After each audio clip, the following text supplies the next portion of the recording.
Bien, Efesios 6:9-4 dice así: hijos, obedeced en el Señor a vuestros padres, porque esto es bueno, pues justo. Versículo 2: honra a tu padre y a tu madre, que es el primer mandamiento con promesa. Versículo 3: para que te vaya bien y seas de larga vida sobre la tierra. Ven, aquí se lo sabe todo, ver. Y número 4: y vosotros, padres, no provoquéis a ira a vuestros hijos, sino criándolos en disciplina y amonestación del Señor. De este texto vamos a partir hoy para hablar de la crianza de nuestros hijos. Oremos a Dios y demos gracias. Dios y Padre, gracias, te damos esta mañana. Tú nos concedes reunirnos nuevamente en este lugar. Y sabes, Señor, de que venimos primero con el objeto de darte a ti la gloria. No somos nosotros, y lo primordial no es nuestra vida, Señor. Venimos para honrarte a ti. Y si algo venimos a aprender, Señor, venimos a hacerlo porque aprendemos y aplicamos, Señor, te honra, y a la vez también nos permite a nosotros vivir de manera más agradable, sosegada, con mayor paz, con mayor deleite. Tus mandatos nunca van en contra, Señor, del deleite humano. Tus mandatos, Señor, nos llevan a la verdadera realización. Ayúdanos que en familia y con nuestros hijos, Señor, podamos tener una familia, un hogar que te dé a ti la gloria. Te damos gracias en Cristo Jesús. Amén. Siéntense, mis hermanos.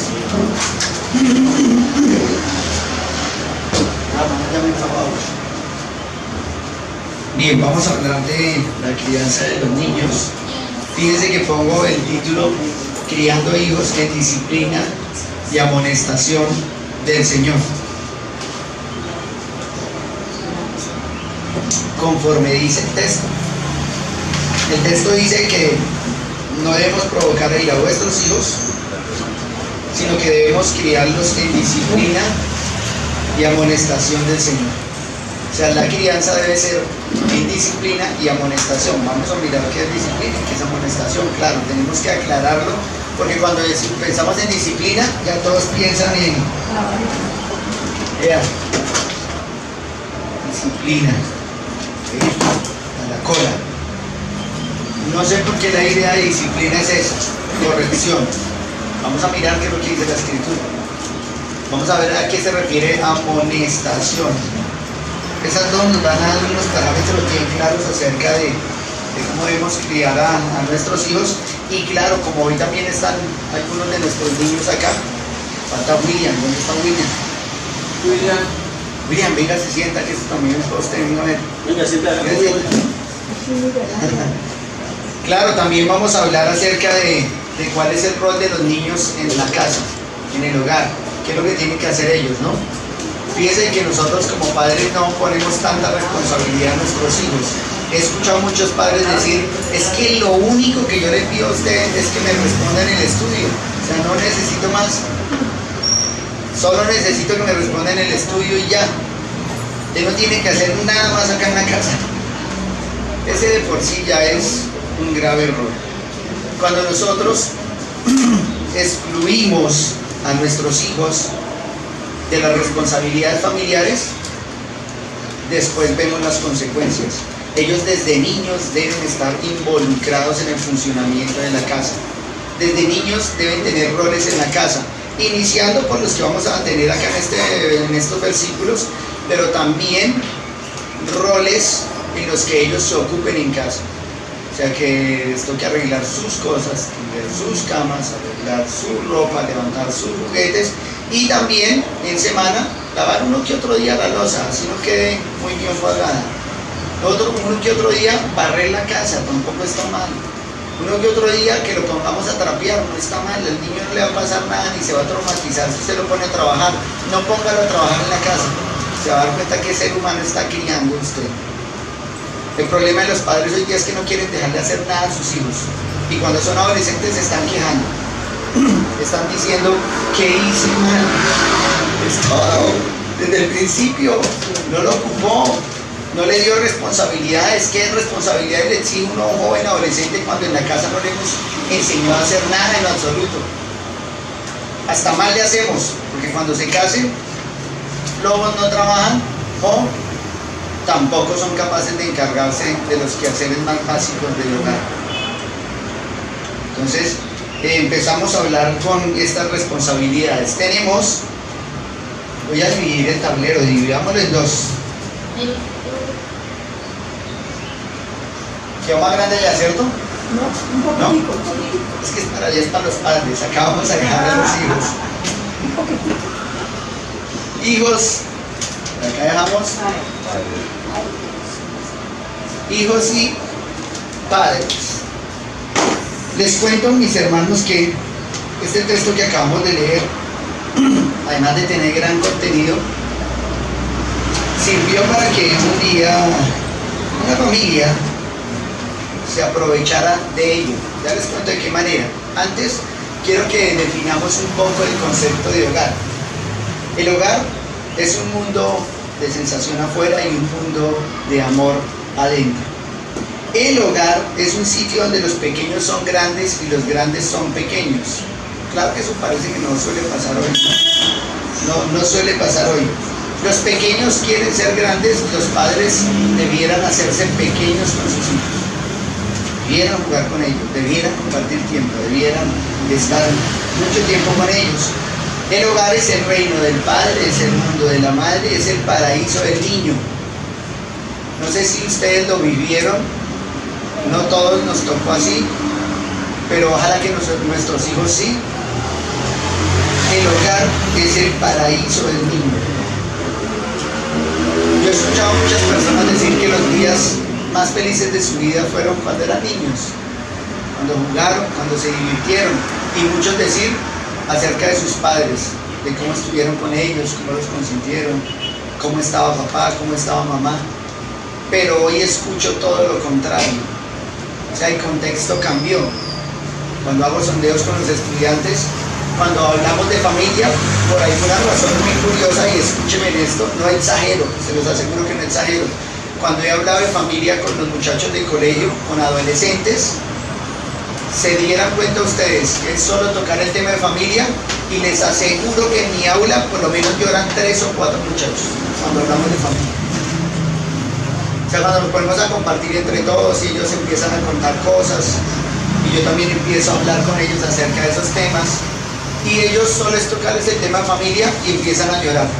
Y a veces son muchachos que ustedes los ven riendo todo el día, pero háblenles de papá y mamá, háblenles de familia y lloran.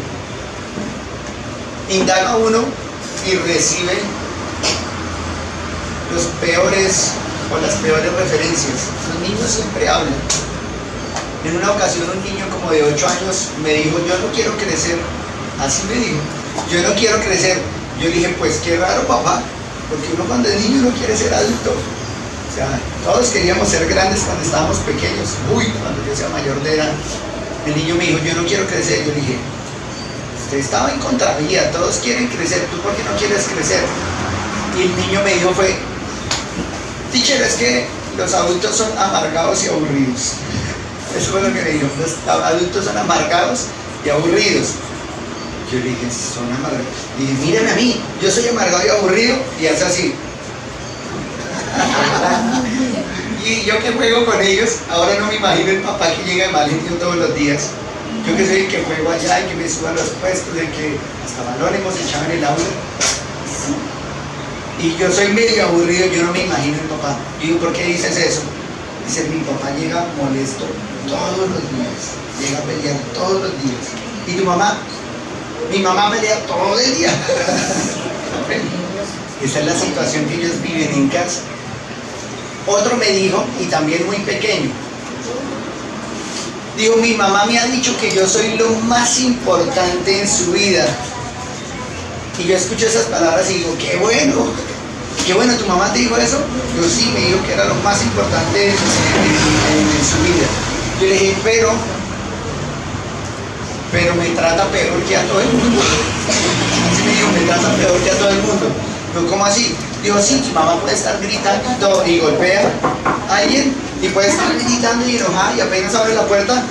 Vecina, ¿cómo está? Ay, sí, muy bien, gracias, sí. Muchas gracias. Y me entró otra vez enojada. Dice que yo soy lo más importante, hermano Johan, hermano Silvia, qué bueno, ¿verdad? Dice que soy lo más importante y me trata peor que a todo el mundo. Parece que a los que no son importantes los tratan mejor. Se queda uno pensando, ¿en qué hogar están los niños?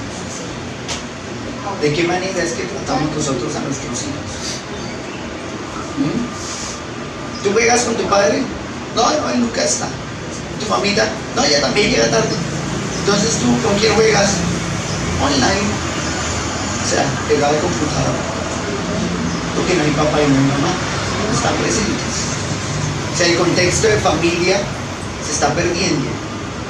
Y si se pierde la familia tal cual Dios lo demanda, se van a dar cuenta de las terribles consecuencias para la sociedad. De paso, no sobra decir de que la sociedad ya no está bien. Desde que abandonamos el concepto de familia, como lo demanda la Escritura, la sociedad cada día ha ido en peor degradación. Los hijos ya no respetan a los padres. Los padres se dejan manipular de los hijos. Y el contexto donde yo iba con mi papá, cuando mi papá iba al colegio, y iba a hablar con la profesora, que uno se paraba al lado de mi papá y estaba uno aterrorizado.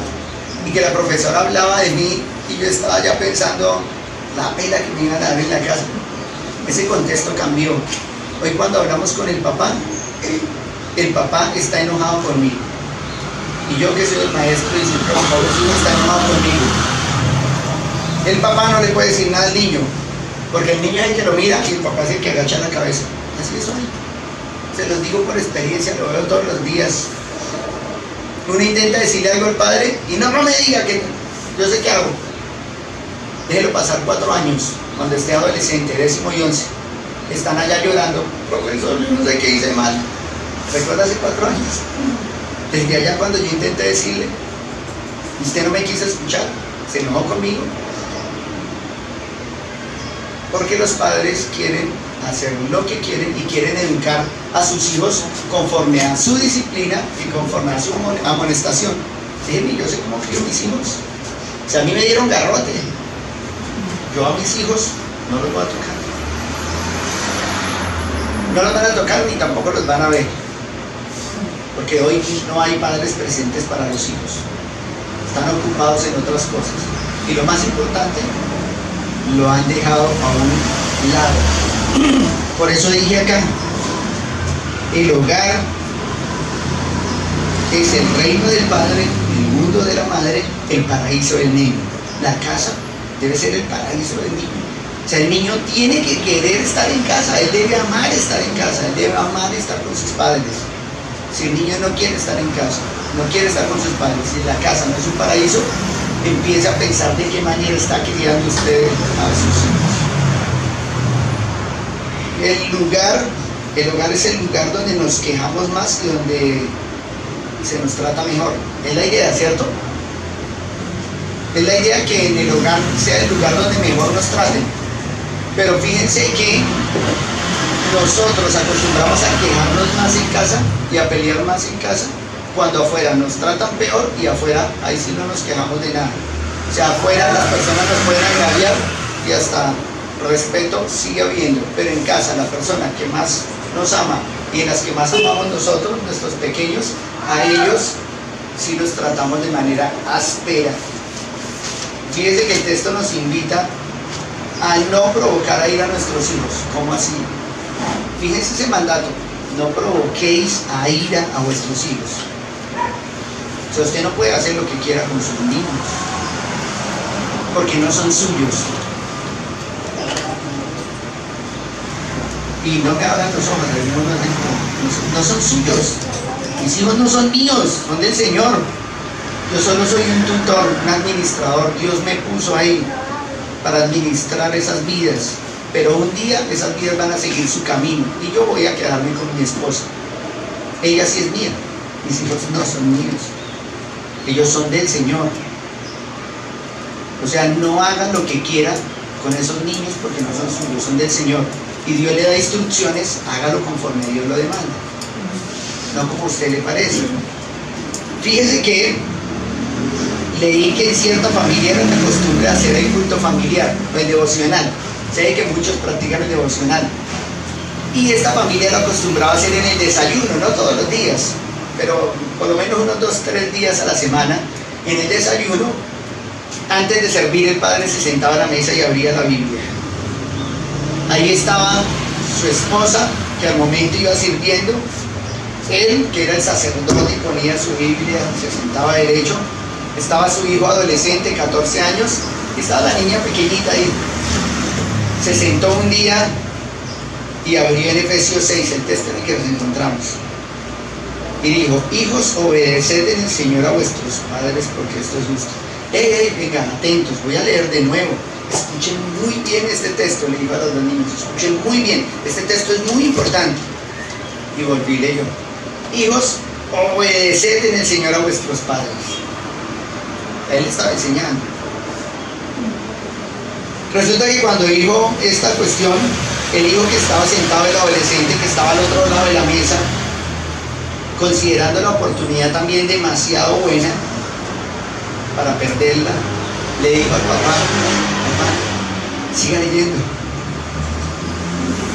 Papá siguió leyendo: honra a tu padre y a tu madre. Y esto es muy importante, escuche.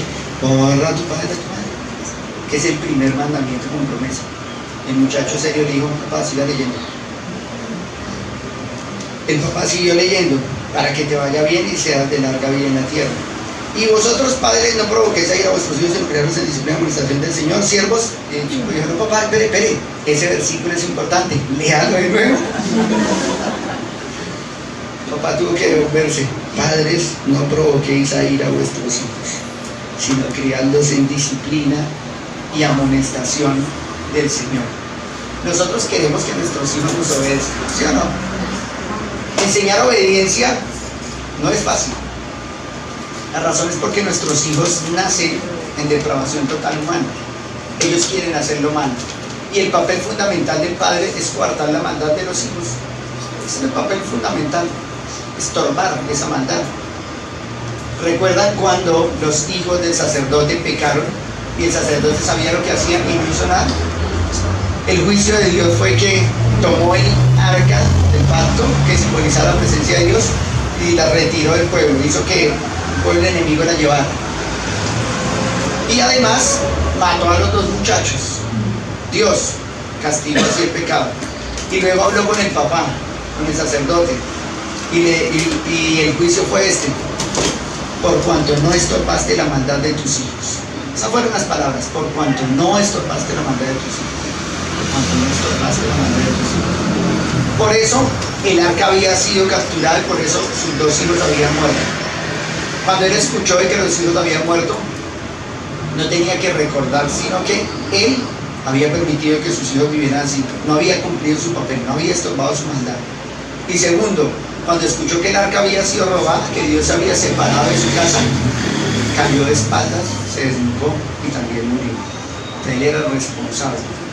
O sea, el papel fundamental del padre es estorbar la maldad del hijo. Y estorbarla no es a mi manera, ni a las malas, ni a la fuerza, que yo así soy quemando. Yo sé que tal vez en casa no golpean así en la mesa, la golpean más duro.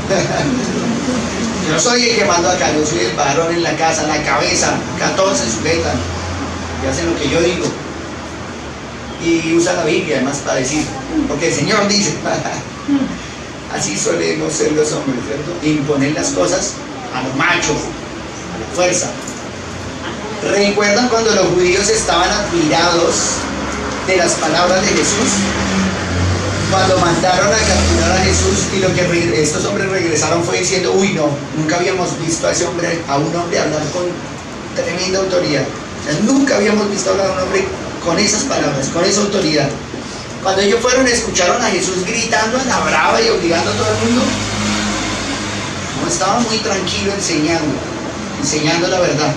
Y ellos escucharon esas palabras que tenían y retumbaron con gran autoridad en sus vidas. La autoridad no tiene que ver con imponer a la fuerza. Esa no es la autoridad. Cristo tiene el dominio de todas las cosas. Y Cristo no me obliga. Cristo me ama. Y lo ha hecho de tal manera que yo no me veo impelido ni obligado a seguirle. Yo quiero seguirle. Y yo quiero obedecerle. Y yo no he escuchado el primer grito de parte de Él. Siempre he recibido sus palabras con una dulzura y con una paz. Ojalá habláramos nosotros de esa manera a nuestros hijos y no tuviéramos que gritarlos, porque la autoridad no tiene que ver con el grito ni con el volumen de la voz. Con eso no tiene que ver la autoridad. Eso ya es autoritarismo, es otra cosa. Eso es autoritarismo, nada es autoridad. Eso ocurrió en esta familia. Ahora, cuando revisamos este capítulo 5 y 6, que ayer tocamos una parte de 5 para hablar de las relaciones de esposo, ¿cierto? Esposo y esposa. Cuando revisamos este texto, lo hermoso acá es que encontramos que las casadas están sujetas a sus propios maridos y añade, como al Señor. Los maridos aman a sus esposas y añaden, como Cristo ama a la iglesia. Acá dice que los hijos obedecen a sus padres en el Señor, añade, en el Señor. Más adelante dice que los padres crían a sus hijos y no dice como les parece, sino dice en disciplina y amonestación del Señor. O sea, los padres crían a sus hijos no como les parece. Los padres deben criar a sus hijos como Dios dice que debe ser. Los hijos deben obedecer a los padres como Dios dice que debe ser. Las esposas deben sujetar a sus maridos como la iglesia se sujeta a Cristo. Los maridos deben amar a sus esposas como Cristo ama a la iglesia. Ahora, esto no es condicional. Aclaramos también el concepto, porque tendemos a pensar que eso es condicional. Mujer, sujétese a su marido si él es un buen esposo y si se parece a Cristo. Si no se parece a Cristo, no. Y hágale resistencia. Eso no lo dice en ningún lugar. Pero tampoco dice, maridos, ámenlas si ellas son buenas esposas. Y si ellas no son como mujer, lo que hablábamos ayer. Ayer hablamos que la esposa y nosotros más bien somos como Gomer, y sin embargo así nos amó el Señor. O sea, no es condicional. El amor no tiene que ver con lo que hace ella. El amor tiene que ver con que yo decidí. Ahora, la obediencia del hijo al padre no tiene que ver con que el padre sea el mejor de todos los padres. La obediencia al padre tiene que ver con la obediencia a Dios. Yo me sujeto a mi padre porque Dios me dice que debo hacer y que es lo mejor. Él es la autoridad, Dios puso esa autoridad. Y recuerden de que no hay una autoridad que no haya sido puesta por Dios, hasta Maduro. Hasta Maduro ha sido puesto allá. Dios lo puso. Dios pone reyes, quita reyes y hace sus propósitos. Si nos hubiera dado a nosotros a Pedro, Dios da a los gobernantes que el pueblo merece y castiga a su pueblo a través de eso también. ¿Ven? Y ahora nos dice a los padres también que nosotros debemos criarlos en disciplina y la amonestación de él, no en la mía. Yo digo, no, pero es que ese muchacho es impetuoso. O sea, si yo lo hago como el Señor le manda, sí, pelado no me va a hacer caso a mí, nada. Hágalo como el Señor le manda. Que le reitero, ese niño no es suyo, esa niña no es suya, es del Señor. Usted, Dios lo ha puesto para tutorear, para administrar, para cuidar, para proteger esa vida. Pero esa vida va a seguir su camino, va a seguir su camino. Entonces, en cuanto a los hijos, 3 cosas vamos a hablar. O sea, esto es con los muchachos y aún con los solteros que todavía están en casa de papá y mamá, ¿cierto? Entonces, acá aparece, primero, la obligación de los hijos para con Dios. 3 cositas vamos a poner acá.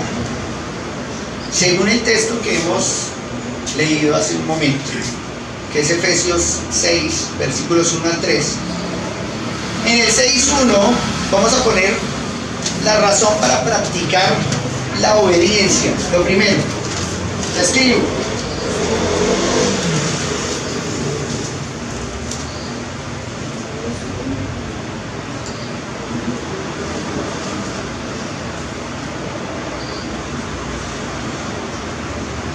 La razón para practicar la obediencia.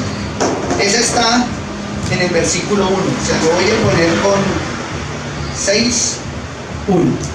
Efesios 6:1, ¿cierto? Luego de eso vamos a hablar rápidamente con los chicos. ¿Cuál es la base de la obediencia? La base de esa obediencia.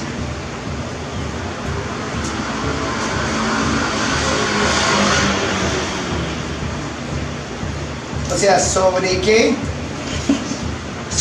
está fundada esa obediencia? Esto se encuentra en el versículo 2, o sea, 6:2. Lo tercero, importante, la promesa para el obediente. Esto está en el versículo 3. Vaya revisando ustedes las que yo le escribo. La promesa para el obediente.